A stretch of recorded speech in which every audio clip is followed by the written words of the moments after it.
Olá, retornamos aqui com o nosso bloco de dicas jurídicas e hoje nós vamos responder algumas questões dos internautas e dos telespectadores. Se você também tem alguma sugestão para nos dar, ou se você tem aí alguma dúvida jurídica que possamos te ajudar, é só deixar lá no nosso canal do YouTube, Programa Viva a Vida com Virgínia Machado, ou no nosso Facebook, que é Programa Viva a Vida, no nosso Instagram, @programa_Viva Vida.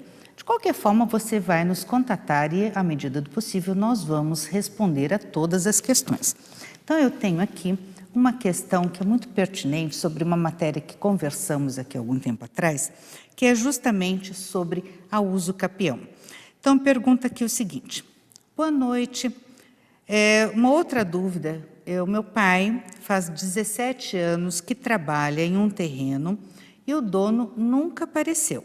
Ele já fez muro, comprou portão novo, fez um monte de organizações nesse terreno e se o dono voltar, ele ainda perde ou ele ganha pela uso capião?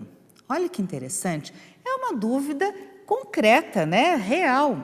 Então, pelo que eu entendi, o pai dessa moça mora 17 anos no terreno, sem oposição, de forma pública, ou sem oposição que eu digo, ninguém nunca tentou tirar ele de lá, nunca recebeu uma notificação que era para ele desocupar o terreno, nunca recebeu aí uma reintegração na posse, né? Foi chamado a se defender numa ação de reintegração na posse. Então, presume-se que ele está ali nesse terreno, embora ele não tenha um contrato, não tenha um recibo de compra, nada disso, mas ele foi morando e foi ficando, né? E durante todo esse período não houve qualquer oposição, seja do proprietário, seja de qualquer outra pessoa. É de forma pública, mansa, pacífica, ele cuida do terreno, pelo que entendi, ele colocou portão, fez muro, construiu algumas coisas, está sempre cuidando desse terreno. Então, quer saber se, já tem 17 anos que isso está acontecendo, quer saber se tem direito à declaração da uso capião. Eu entendo que tem sim, porque com 17 anos já tem até prazo para fazer a uso capião extraordinária, né, que seria de 15 anos ou 10 anos se o imóvel tiver função social. Então já tem tempo mais do que suficiente. Nesse caso, ele seria extraordinário porque ele não tem um justo título para provar que ele comprou esse terreno. Ele seria, vamos dizer assim, entendido como um invasor. E por que invasor não pode fazer uso capião? Não, nada disso, pode sim. Tá? Então, muito cuidado quando você deixa um terreno abandonado, porque você pode perder a sua propriedade pelo abandono. Porque toda propriedade, seja urbana ou seja rural, ela obrigatoriamente ela tem que ter função social. Então, não é só ter imóveis e não cuidar deles. Se você não cuida, esse imóvel perde a função social e aí você pode perder o imóvel para outra pessoa que entra e fica morando lá e cuidando do imóvel. E se esse senhor tiver esse imóvel como seu, que é o que parece acontecer, então tem o ânimo de dono, né? Não tem nenhum vício pelo que parece, não é clandestino, não é violenta essa posse, nada disso. Então, no caso aqui, não é precária, nesse caso ele poderia sim estar buscando na justiça a declaração de domínio desse imóvel, ou seja, de propriedade, através de uma ação de uso capião. E o dono do terreno vai perder. Agora, é importante salientar que se essa pessoa está morando nessa propriedade, mas ele é empregado de uma empresa, por exemplo, ou ele é empregado de uma pessoa e está morando ali, né, como empregado, então esse imóvel é da empresa, esse imóvel é do patrão dele e deixou ele morar ali. Então, ele não tem direito de fazer uso capião, pode ter 50 anos morando no imóvel.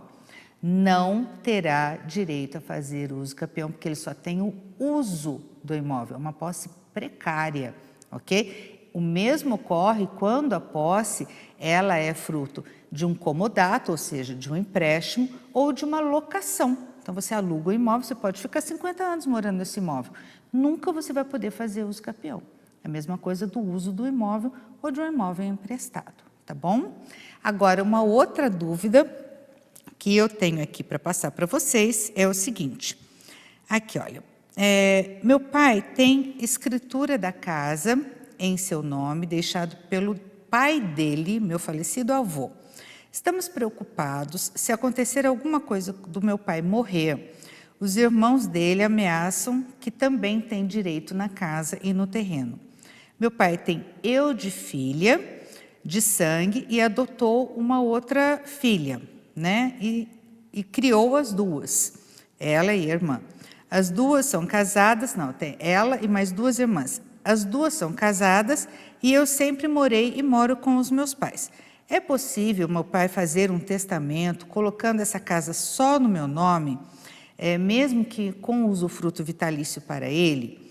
E após isso, eu posso repassar para elas sem medo de que alguém, por parte dos irmãos dele, peguem algum valor do terreno? Essas são as minhas dúvidas. Então, olha, tem várias dúvidas em uma só, né? Primeiro, se essa casa é do pai, recebeu essa casa como doação do avô, por exemplo, né? Que é o que eu entendi aqui que ocorreu, essa casa é do pai dela. Ele pode doar 50% de todos os seus bens e direitos para quem ele quiser.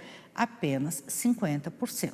Se essa casa for o único patrimônio que o pai dela tem, vai poder doar para ela apenas metade da casa. Por quê? Porque a lei brasileira, ela protege os herdeiros necessários. Então, se tem outras filhas, como é o caso, né, tem mais duas irmãs, ele não pode doar integralmente esse único imóvel para a filha. Ele pode doar 50%, e os outros 50% vão ser reservados para as outras duas herdeiras. E aí eu fiquei meio confusa se esse imóvel tinha sido doado para o pai dela, vamos dizer assim, de forma formal ou apenas de boca, né? De forma assim, de forma informal. Se foi informal, aí é uma outra história, mas também é possível sim fazer uso capião de bens de herança. Então, antigamente era impossível. A lei brasileira nem permitia que, quando é fruto de herança, apenas um fizesse ali uso capião de algum imóvel. Hoje em dia a gente já sabe que é possível sim, desde que preencha todos os requisitos, inclusive o tempo de uma uso capião extraordinária. Tá bom? Olha, espero que vocês tenham gostado do programa de hoje. Deixem as suas sugestões, deixem as suas dicas, né, de melhora, deixem as suas dúvidas. Nós temos muito prazer em tirar as dúvidas daqueles que nos contatam. Quero agradecer sempre o apoio da Regiane Navas, que me veste, e da Verso Cabeleireiros, que fica ali em Tremembé, no seu coraçãozinho ali na praça. A Regiane Navas fica ali na Rua Visconde do Rio Branco, próximo ao restaurante Luigi, tá bom? Um beijo para todos vocês, até semana que vem. Tchau!